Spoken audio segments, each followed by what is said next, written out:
Juridiquement, vous avez trois types de statuts. Vous avez la collaboration salariée, vous avez la collaboration libérale et vous avez ensuite l'association. Le premier type d'offre qui va pouvoir vous être amenée, enfin vous être faite tout du moins, ça va être le remplacement. Donc le remplacement, ça va être ou quelques jours, ou alors un peu plus longtemps, quelques semaines en fonction. Si c'est quelques jours, genre vacances qui vont arriver là au mois d'août ou vacances de Noël, le plus simple, c'est le contrat de salarié en CDD. Pourquoi ? Parce que ça va être protecteur pour vous, parce que c'est tout simplement très simple. Vous allez arriver, vous allez être comme n'importe quel salarié, vous signez un contrat, et puis voilà, vous n'avez aucun autre type de formalité à accomplir. C'est le praticien qui se charge de ça. L'inconvénient du salariat, c'est que forcément, vous allez être moins rémunéré. Pourquoi vous allez être moins rémunéré ? Parce que c'est du contrat de travail et que votre titulaire va devoir payer des charges sociales sur la rémunération que vous allez avoir. Si c'est une collaboration d'un peu plus longtemps, quelques semaines, quelques mois, là, je pense que le mieux pour vous, ce serait d'opter pour la collaboration libérale. Vous avez toujours le choix d'effectuer les soins que vous jugez les plus opportuns. Mais la grosse différence, ça va être le statut, en fait. D'un côté, vous avez un statut de salarié, de l'autre, c'est le statut d'indépendant. Vous êtes votre propre entreprise. Vous n'allez pas être subordonné vous allez en pratique être subordonné à votre titulaire, mais vous n'allez pas avoir un contrat de travail en lien de subordination. Vous allez gérer vos charges, vous allez optimiser votre comptabilité. Juridiquement, vous allez être soumis au régime du BNC, fiscalement, pardon. Vous allez déclarer tout ça dans votre fiche d'impôt, alors qu'en salariat, justement, vous allez avoir votre salaire et vous recopiez la fiche, la case dans votre déclaration hier.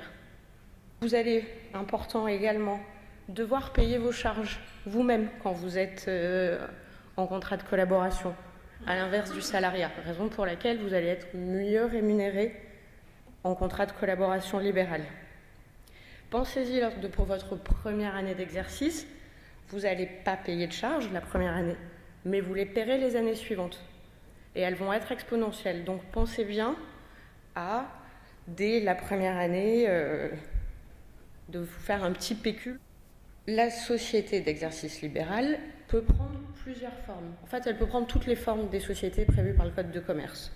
Vous avez des CELAL, des CELAFA, des CELAS, donc des sociétés d'exercice libéral à responsabilité limitée, à forme anonyme, par action simplifiée. Voilà. Vous avez tout ce genre de types de sociétés qui sont possibles.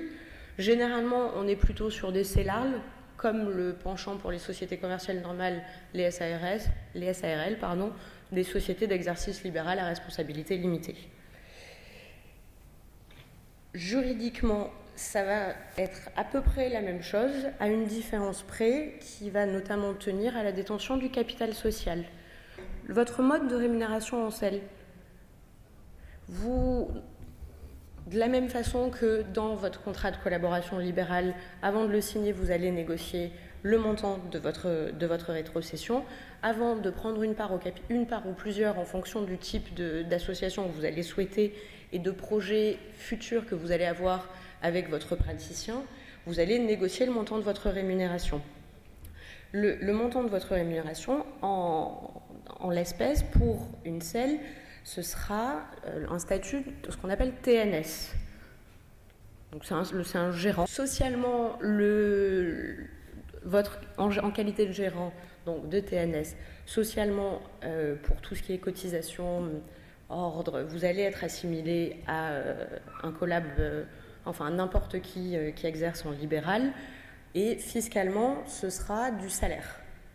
Ce qui vous permet d'avoir un abattement de 10% sur le montant que vous allez déclarer, ce que vous n'avez pas en BNC.